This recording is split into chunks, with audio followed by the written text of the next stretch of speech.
Welcome to the Fantasy Throwdown Podcast, bringing you the latest in sports news, fantasy analysis, and opinions. Don't forget the hot takes. Can't have a sports show without hot takes these days. What about hot cakes, though? I want some hot cakes. Now here's your host, ready to jump into the thick of things, Dwayne Callender. Hello, everybody.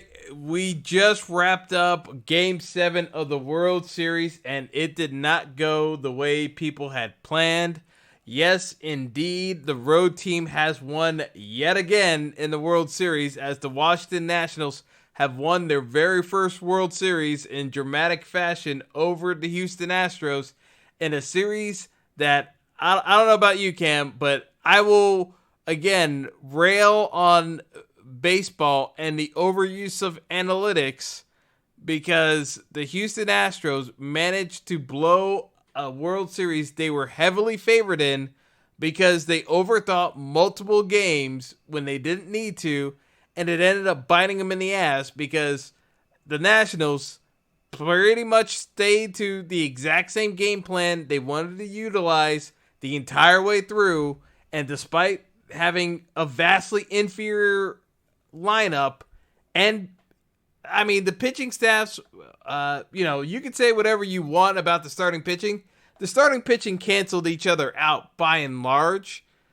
And even then, the Astros still had a slight edge. The problem is that the Astros bullpen was overused. It was overused in the Yankees series. It bit them in the ass in this series.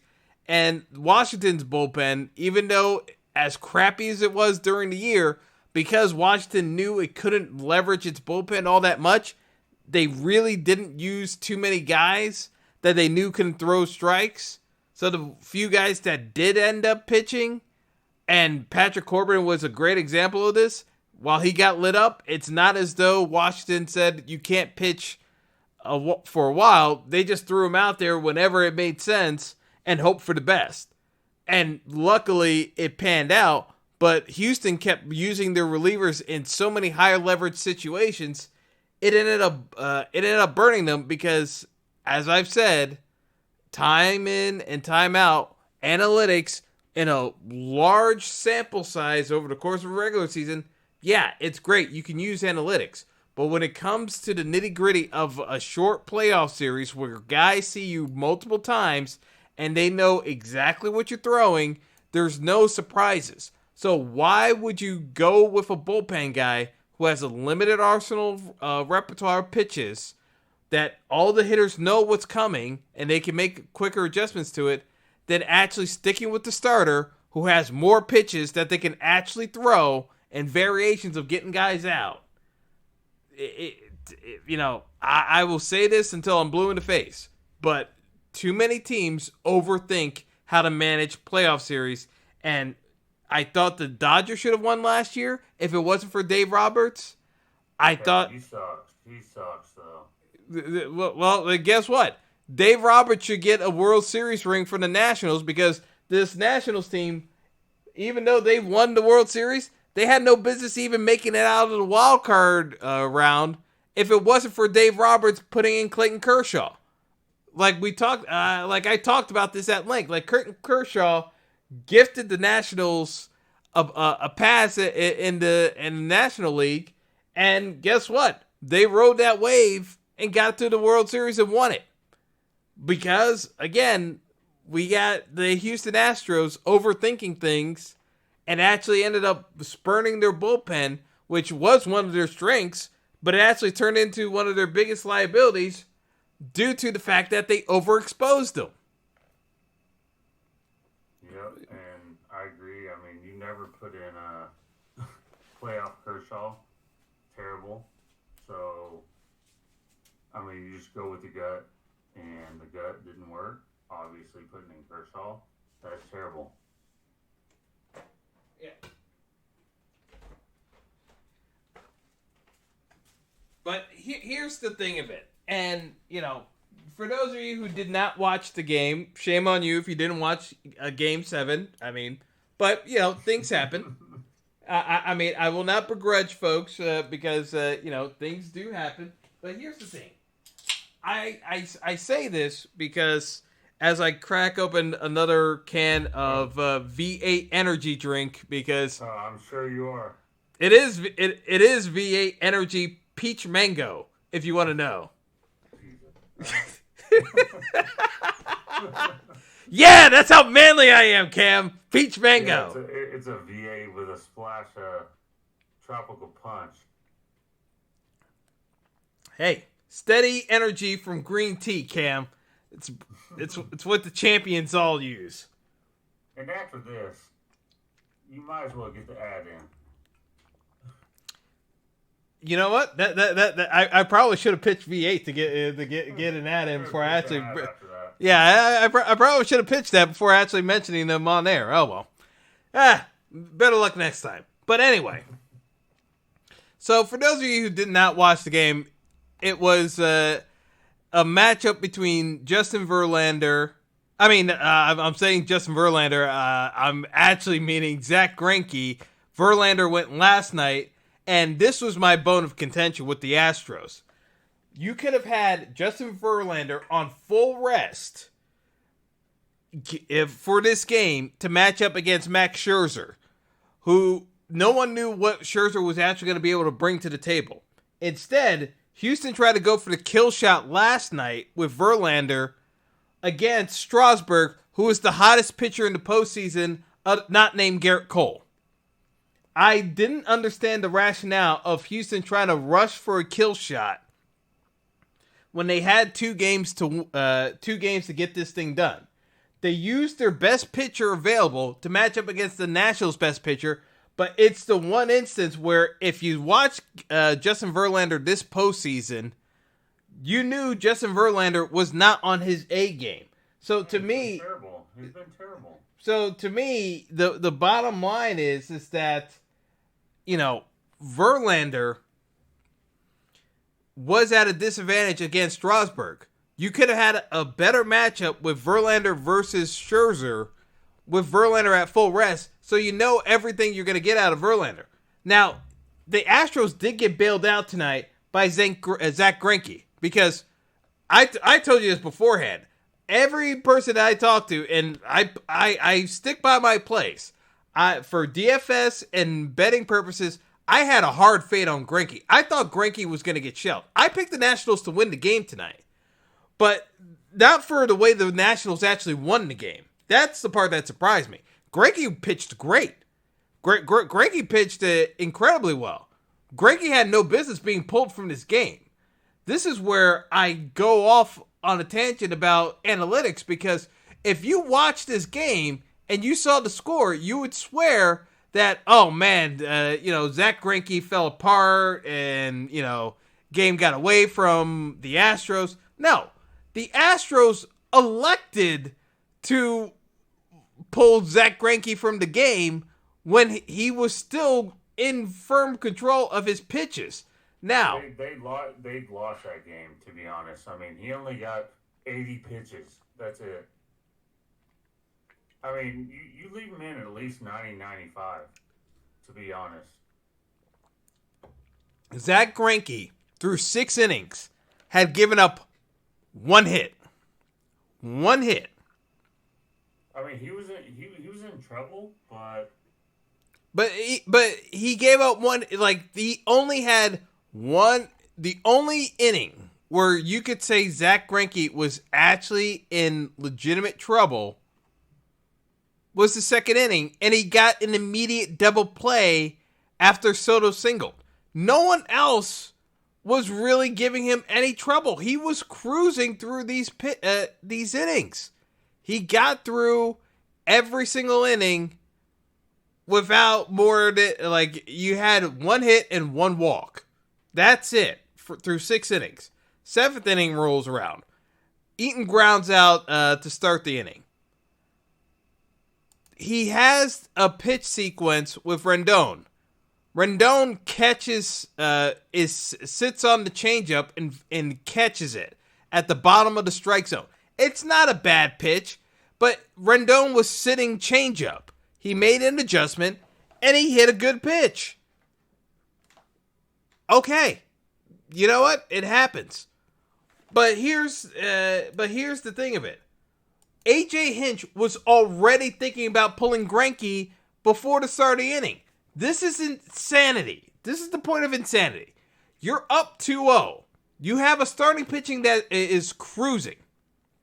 The next pitch sequence with Soto at the plate.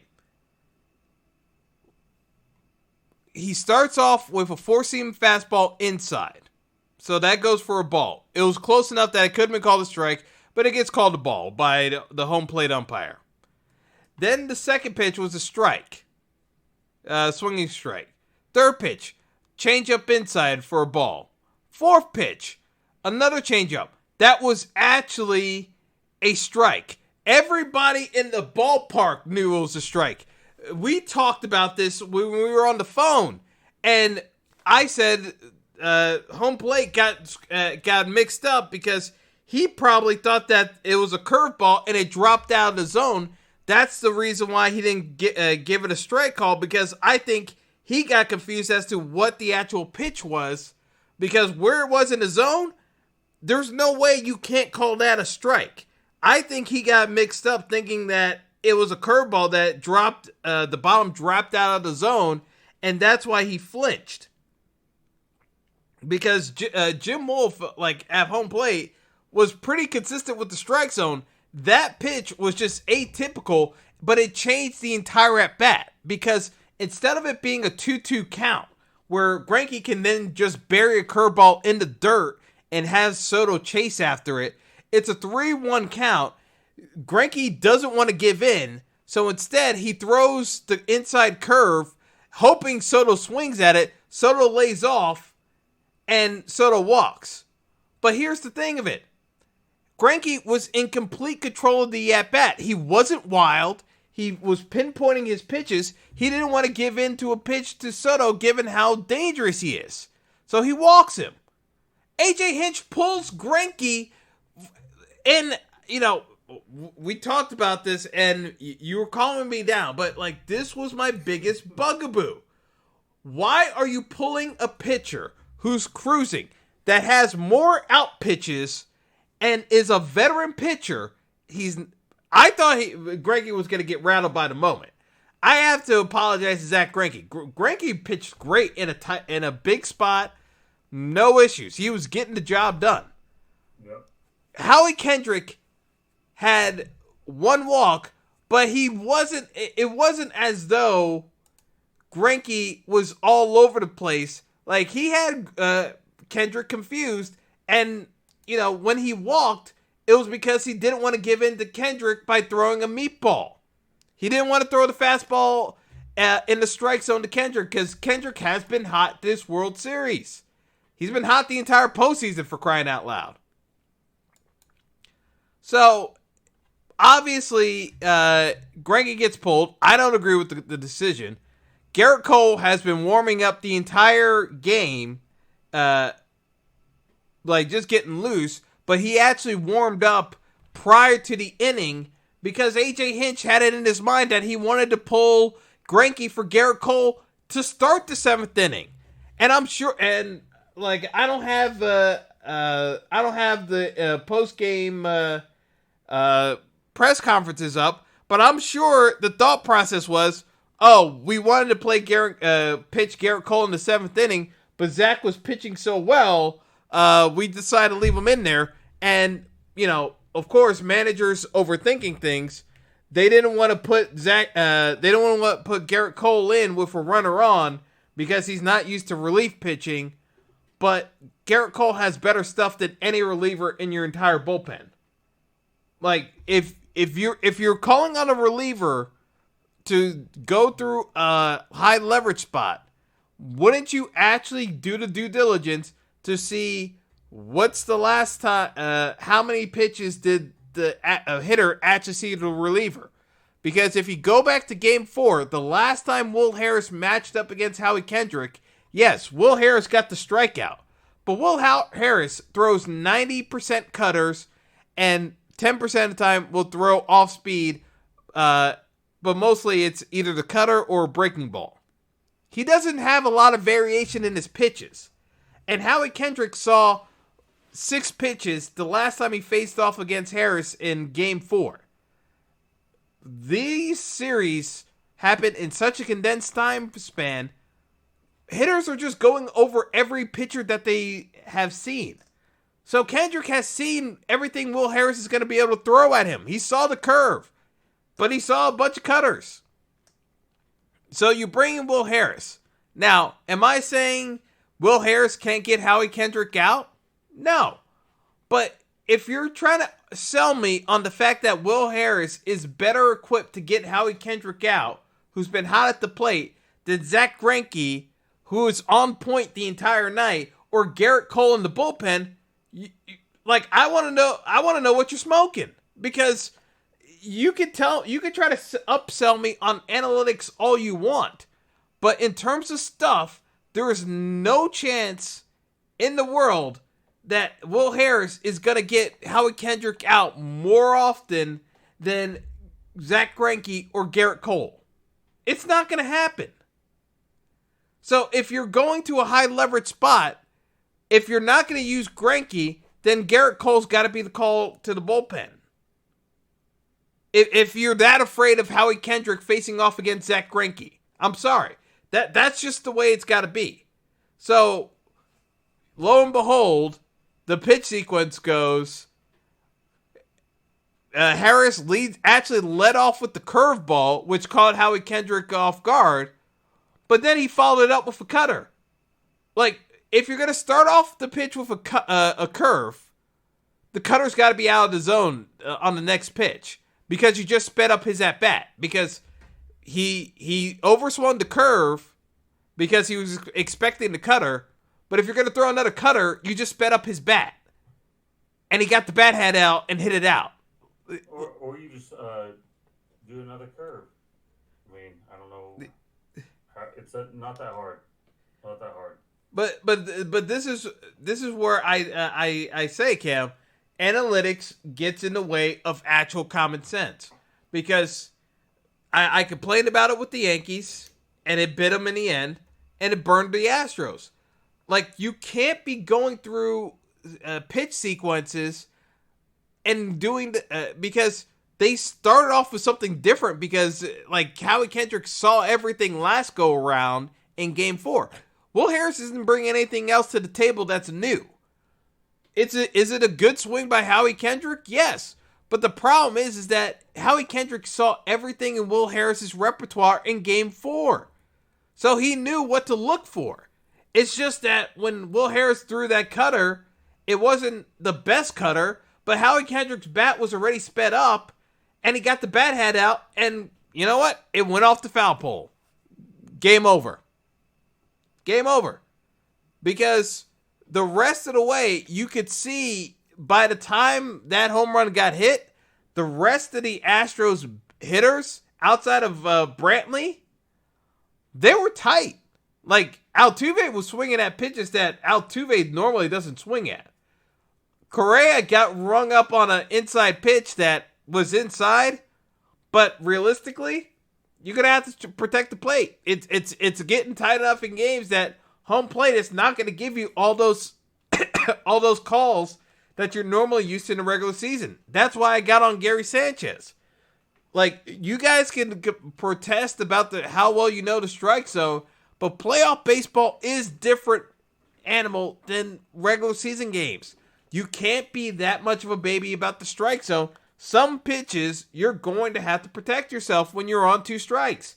You can't be that stubborn. Sorry. I agree. No, I mean, I can't say anything else. That's it.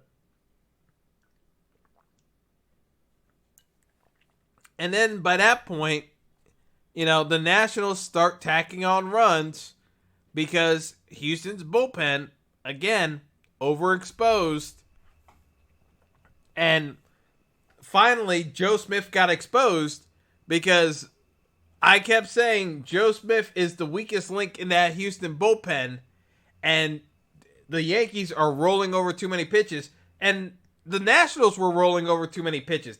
Joe Smith was giving decent pitches to hit, and everyone just kept mistiming it until tonight when the the Nationals just started opening up on Joe Smith and rifling pitches, and A.J. Hinch had to pull him for Urquidy, who this go around, Eaton was able to square up a pitch because he had seen Urquidy at least a couple of out for 2 at bats on Saturday. But I talk about it like games vary day to day based off of stuff. Just because a guy has great stuff one night, outside of the truly elite pitchers, you can't predict the variance of consistency of how a guy's stuff is going to be warming up to when he goes out on the mound. It just depends. Like, some guys have it, some guys don't. You know this as a pitcher, Cam.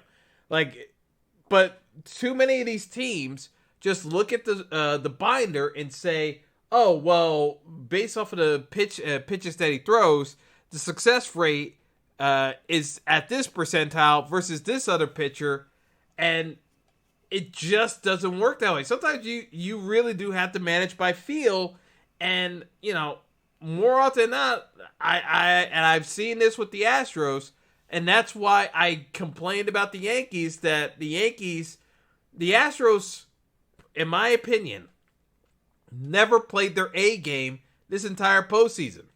They never played an A game.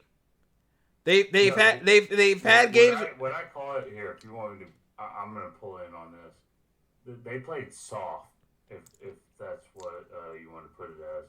They played like defensive the whole time. I just feel like they didn't attack. If you're going to attack like they did the whole game, the whole series, like Garrett Cole would have came in the whole game, or Verlander or whoever, and would just attack. They were just it just seemed soft to me. Like they were just really trying to locate every ball, and it was disgusting to me. Well, that was the bugaboo I had in the Yankee series.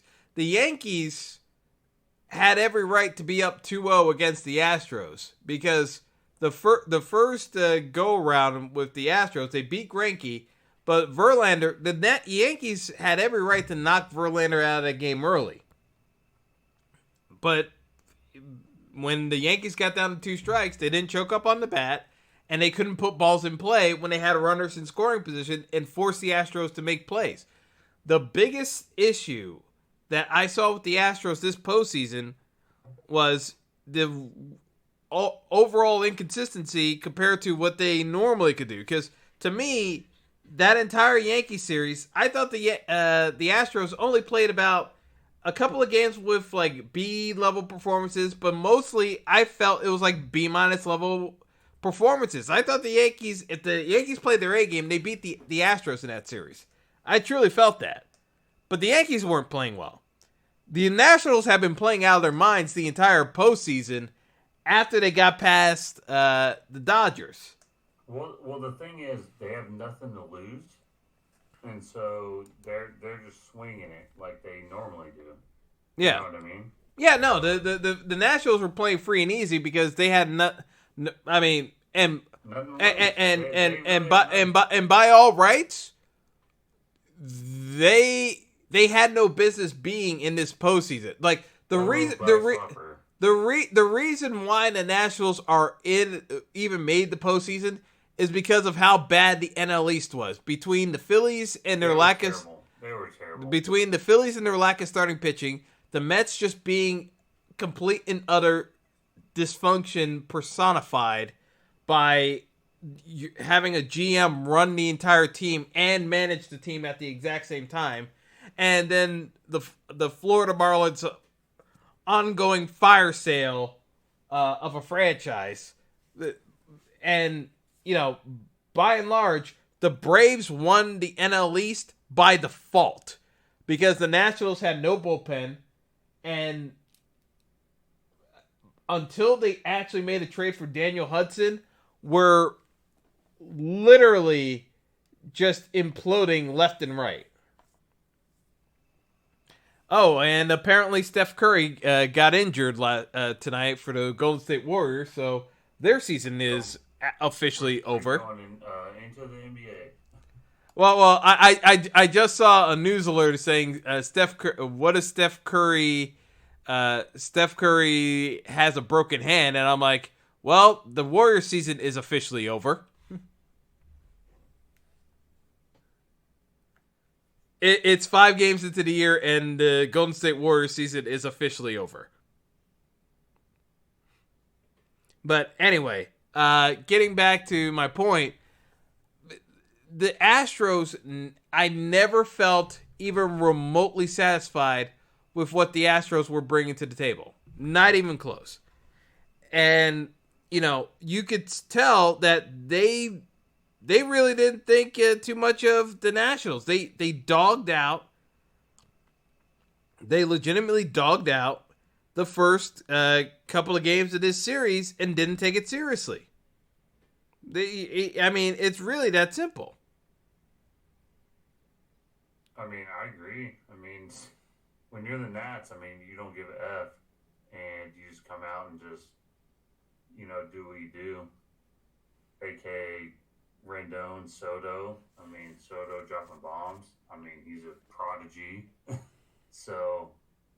But they literally can't stop him.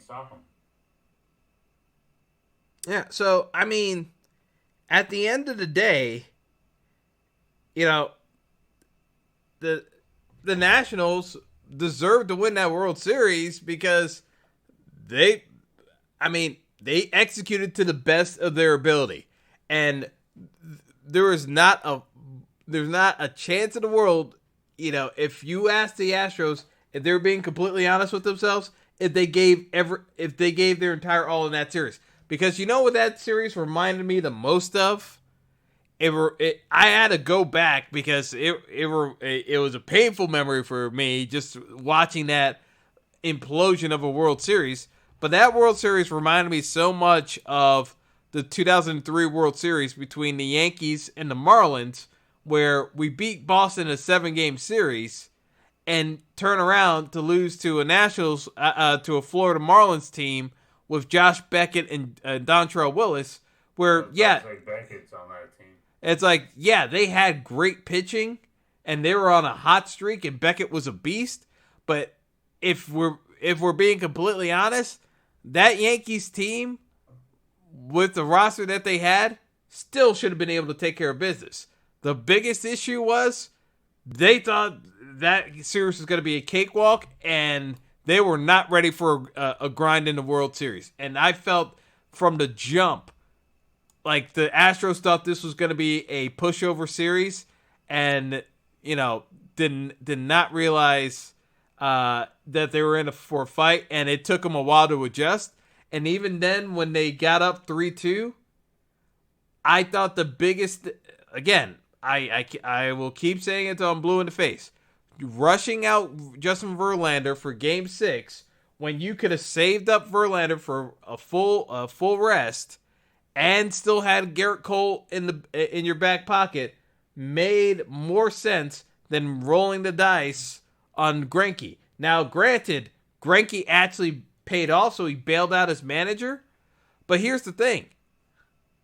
If Greinke was at full rest for last night's game, my whole thing is you lost last night's game because Verlander couldn't give you enough length and only could go 5 innings. What if Greinke had full rest to actually pitch last night? And the way he was pitching, they win Game 5 last night. They actually win Game 6 last night. That's the thing. It's armchair quarterbacking, but at the end of the day, who are your 2 best pitchers? Verlander and Cole. You would have had fully rested Verlander, and you still would have been able to use the Cole as a fire drill measure to protect the bullpen from any further overexposure. The Astros kept treating this as our bullpen is so good, we don't have to worry about them getting lit up in a high leverage spot. And guess what? They got lit up in high leverage spots back-to-back nights, and they've lost the World Series. That's literally what happened. Because you rushed Verlander out, he could only go 5. The bullpen gave it up last night, and they gave it up again tonight. I don't know what else to tell you. It's like, you could say that it's a small sample size and that over the course of a year, the bullpen is the right call, but that's not what the playoffs are about. The playoffs are about small sample sizes.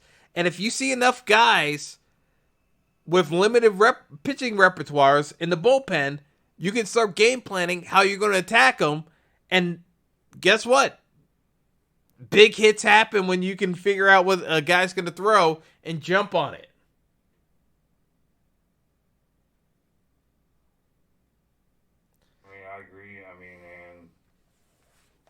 Scherzer hasn't lost a postseason game ever. Just so you know that stat. Oh yeah. Max Scherzer is great. That's the thing though. If you told me you could have had a fully healthy Verlander, rested Verlander, and Garrett Cole against Max Scherzer alone, I know Scherzer's going to give up. And Scherzer actually pitched better than I thought he would off of the neck spasms. But even then, I still don't think if you have a fully rested Verlander and Garrett Cole, I don't think you're giving up more than 2 runs in that game. I really don't. But guess what? They didn't go that direction, and now they're going to spend the entire offseason second-guessing themselves, as they should. They should, obviously. Look where they're at. All right, Cam. We've talked baseball for a good half hour here. Most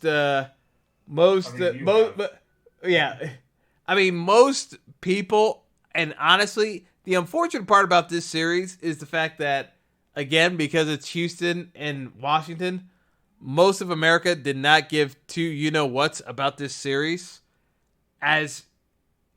And it was an entertaining series, don't get me wrong.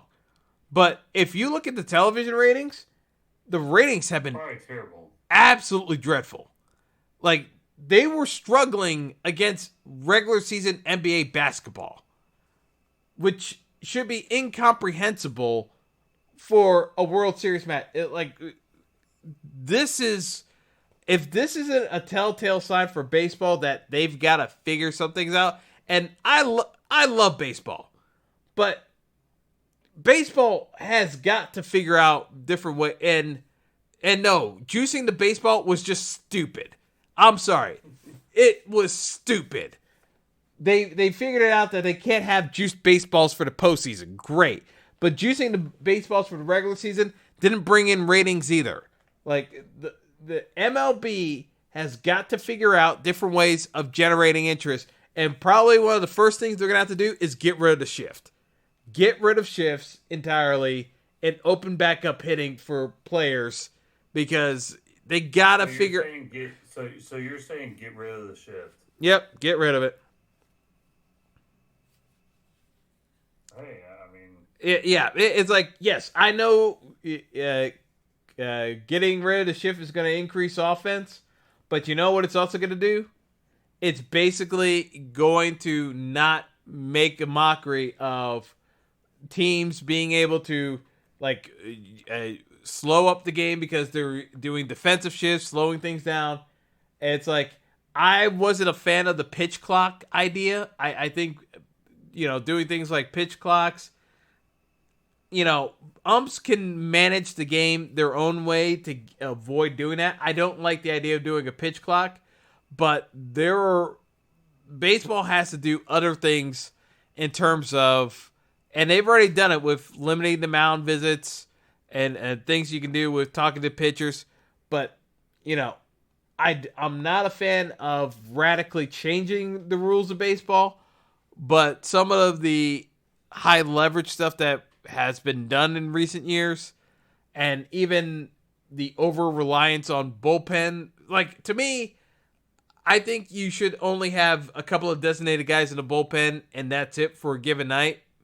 And if it goes into extras, then you have extra guys that are available in the event that a game goes into extra innings. To me, that's a better way of going about it, of speeding up games.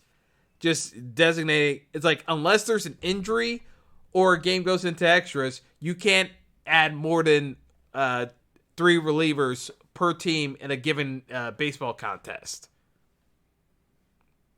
I mean, I agree. I mean, you're going to, pause a game for multiple relievers. I get it, but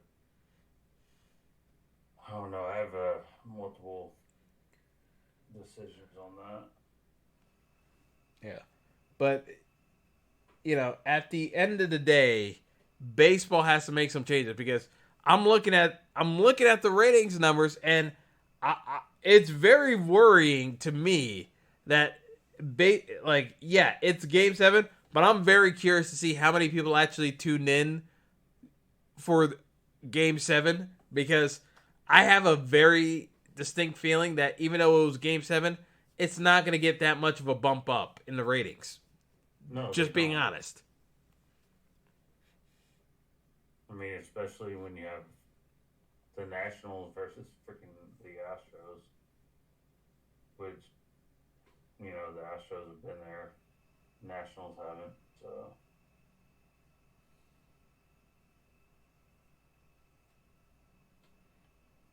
Yeah, so, I mean, that's the way I look at it, but baseball has, they've got their hands full of trying to figure out different ways of getting people involved, but I can't see, I really can't see baseball being able to keep its head in the sand.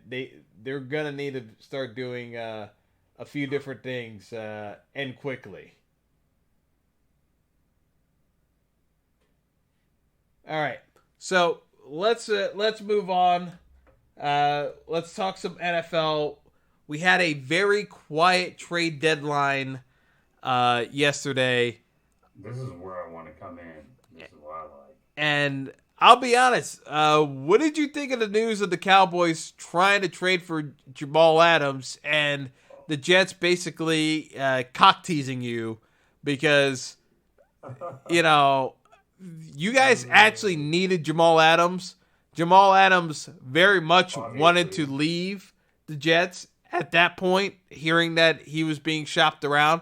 Whether or not the Jets actively were shopping him, or because the Jets basically played it off saying, well, we weren't actively shopping you. It's just that teams called us and we made counteroffers, but that's not us actively shopping you. I mean, we need him, but at the same time, I'm also second guessing Bennett, which is I don't know what to think about Bennett either. So, Bennett is a flyer. I mean, I think Michael Bennett is a decent enough play for you guys. No, he is, but he's a typical Jerry Jones play. Like he likes to stir shit up, and he's an idiot. So that's it. That's all I have to say. He likes to stir shit up. Yeah. I mean, what do you think about it? I think it's a good pickup for the Cowboys. I agree. Yeah, they didn't give up much.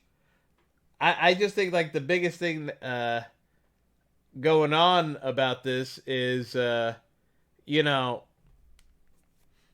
the end of the day, if I'm, and this is where I see a lot of teams getting caught up with this.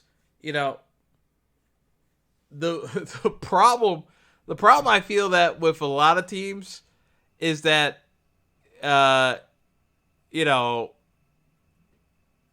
too many teams are tanking this year, and they're going proactively tanking. So normally when teams are looking to deal players, like they're looking at it from the standpoint of, okay, we got to beat X, Y, and Z in our division.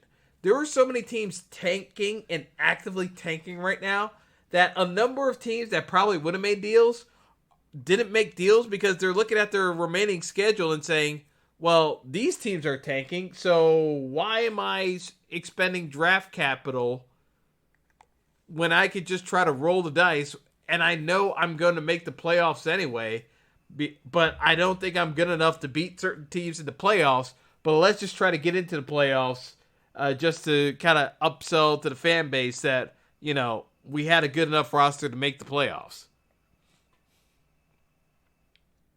I mean, there's probably half of the teams, aka the Cowboys. So, well, to me, the Cowboys went about this in a way where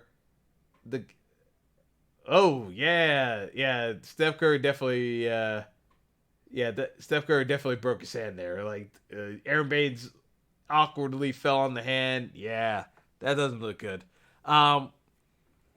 In terms of like certain teams like the Cowboys, they already have a deep enough roster, and again, the Cowboys needed a clear cap space. That's why I thought the Jamal Adams play was the best thing they could have done, because he's still on the rookie deal. You could figure it out for next year. But I don't know what the Jets could have been asking for, because you're not giving up 2 first-round picks for Jamal Adams. I'm sorry. yeah, You're not doing that for a safety. So,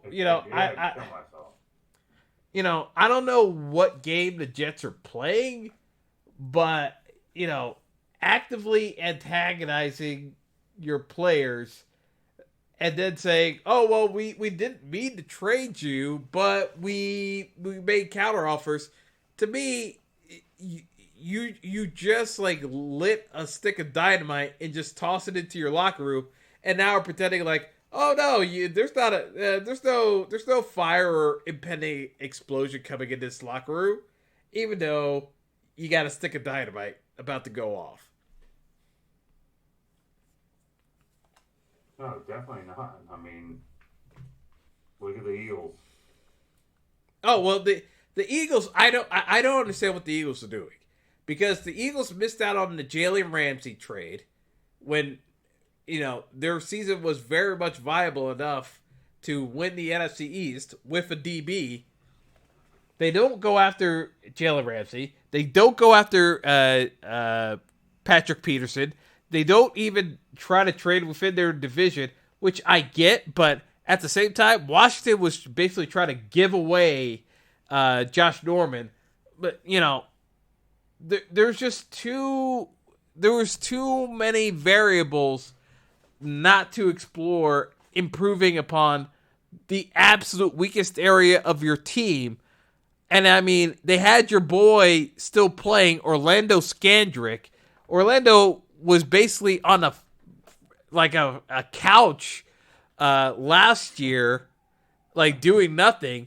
They were so desperate they brought in Orlando Scandrick. Scandrick makes one play against Mitch Trubisky, who should not be a starting NFL QB, and Scandrick thinks he's the second coming of Dion and is calling out all of his teammates and his GM and anyone else who's willing to listen about how dare the Eagles cut him and how terrible leader Malcolm Jenkins is, when he shouldn't even be in the league. But the only reason why the Eagles had him on the roster is because they were so lacking in depth that a guy like Orlando Scandrick can actually pass through for an actual NFL DB compared to some of the scrubs they got out wearing the uniform. I mean, the Eagles' secondary is terrible, so they can just obviously see what we just did to them. So, do we sign Dak? Do we not? What do we do? D-Money? That's your choice. Oh boy, Cam. We got breaking news, Cam. We got breaking news in football. I don't know The Arena Football League has shut down operations yet again. So why are we talking about this? No reason, but you know, somehow Arena Football has managed to survive for over 30 years, and I still can't figure out how the hell this league has managed to. It's still the technically it's still the third longest running professional football league in the world. And by the world, I mean North America, because no other country in the world actually plays football. They play soccer. They play football. Football. But yeah, so it very well could be that the Arena Football started in '87, so after over 30 years of barely clinging to life, Arena Football may finally be actually dead. So what we need to do is cut this whole first half and talk about the Cowboys and the Giants. Prime time, game time. Oh, Danny Dimes versus Dak for Monday Night Football. Yes. Yeah, so just cut the whole 45 minutes that we just talked, and let's get into it. I mean, what else can you say, Cam, other than So let me ask questions. I'll be you. So what is Danny Dimes going to do? absolutely nothing? What about Eli? Eli will be on the bench. So how many yards will Saquon get? I think Saquon gets held under 100. Like, the Cowboys are a terrible matchup for Saquon. Unless Saquon breaks one big run, I think Saquon gets held under 100 because Jalen Smith and Van Der Esch are two of the fastest linebackers in the entire league. So Saquon's total yards or just rushing? rushing. So I think actual receiving yards. If Danny Dimes drops it off enough, I think Saquon has about 80 yards against us on receiving. But here's the thing. To be honest, This is my issue with the Giants offense. People kept telling me that Pat Shurmur was being held back by Eli Manning, and that if Daniel Jones was there to move around in the pocket and throw deep down the field, you're going to see an entirely different Giants offense. Nothing has changed with the Giants offense. Even with Saquon being back, Golden Tate's in, Evan Ingram was back healthy, nothing's really changed with the Giants offense. It's still a haphazardly called game plan, and it doesn't get executed very well because the offensive line still isn't good. The only difference is that instead of Eli taking the turtle position or the fetal position, whichever he can get to fastest, and avoiding getting clobbered, it's Danny Dimes taking a full-on brunt of a pass rush square in the jaw when he really shouldn't be, because in about 10 years, he's going to be, if he's still even in the league at that point, he's going to be a broken down human being. I mean, but like I said, I feel like he's going to have a lot of dump offs. So he's going to dump off to Saquon. I bet he has, like I said, 80, 85 dump off yards. And I bet Zeke for rushing probably has about, 110 with about 30 receiving. And then after that, we'll see if Dak actually shows up. Dak maybe has 240 and a rushing TD with 2 passing TDs. So we're going to call that 30, 34-17. That's where I'm caught. Yeah, I mean, it's entirely possible Saquon gets there. But, at the end of It'll be a receiving touchdown, I guarantee it. Again, to me, the Giants' offense does not match up well with the Cowboys' defense. It just doesn't match up well. And unless I see some legitimate adjustments from Pat Shurmur in terms of his play calling, I don't see it. I don't see this game really going that differently. I think the Cowboys, the way it's set up with, and I'll pull up the latest line that I have for the game, but I just don't see. I really don't see this changing all that much. I really don't. I mean, the Cowboys are, they're a 7.5 point favorite.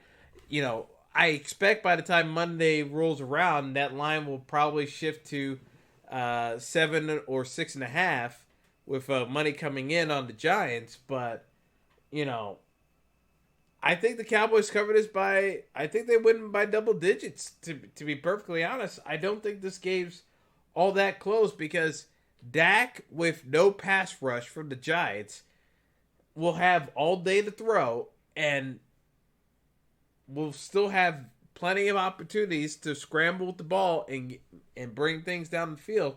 I think Dak has a field day. I think this is a double-digit win for the Cowboys, and they don't look back.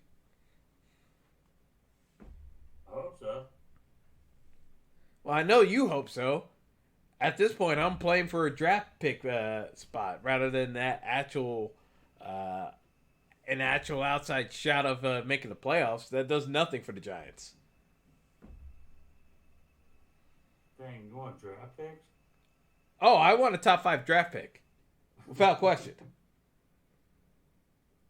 And it's going to be very hard to do because, it's going to be very hard to do because at the end of the day, what's going to happen is that there, with so many teams tanking, it's going to be very hard for the Giants to get a top 5 pick unless they go 2-14 or 3-13.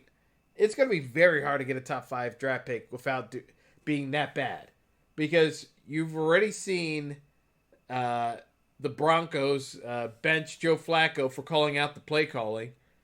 Now saying that Joe Flacco's got a herniated disc in his neck when realistically they're benching him. The Bengals have benched Andy Dalton, so they have no intention of winning. The Dolphins, you saw the all-out blitz nonsense on a 3rd and 22 trying to get themselves to tank and lose the game to the Steelers. Like, there are too many teams that are actively trying to tank games that the Giants legitimately need to be 3-13 or worse to even have a shot at a top 5 draft pick. Ew. And they're not making the playoffs, so let's just get that out of the way. I mean, it makes me hurt. No, I love it. Yeah, great kid. Yeah, so realistically, it was a very quiet trade deadline. Not a whole lot of movement, which, again, projecting out to see how some of these teams stack up, I really have a tough time doing it because, again, with so many teams that are clustered together, whether they're actively trying to tank or just too many teams that are just flat out mediocre and poorly constructed, there are just going to be a lot of teams that are just clustered together, not even remotely close to making the playoffs. But someone's going to have to pick up wins off these teams, and the Giants could be one of them. And they're trash.